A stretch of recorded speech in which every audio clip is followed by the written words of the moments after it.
एक दुश्मन गश्त पर था जब गलती से उसकी चाकू की मूठ से तेजाब वाली बोतल टकरा गई, जिससे तेजाब उसके जूते में गिर गया।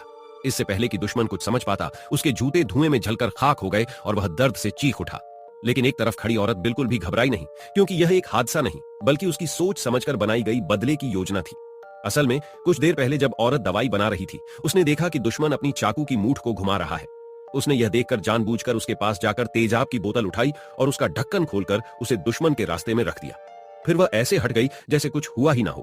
उसके बाद वह बस इंतजार करने लगी कि दुश्मन उसके जाल में फंसे, पर नतीजा वैसा नहीं हुआ जैसा उसने सोचा था। चाकू की मूठ बस हल्के से बोतल से टकराई थी, पर औरत यह मौका गंवाना नहीं चाहती थी। इसलिए उसने फिर से दवाई लेने का बहाना किया और एक कुर्सी को जानबूझकर दूसरी तरफ खिसका दिया, ताकि दुश्मन को तेजाब के पास से होकर गुजरना पड़े। और जैसा उसने सोचा था, इस बार दुश्मन को मेज के पास से होकर जाना पड़ा और उसकी चाकू की मूठ तेजाब से टकरा गई। लेकिन औरत की योजना सिर्फ दुश्मन को मारने की नहीं थी,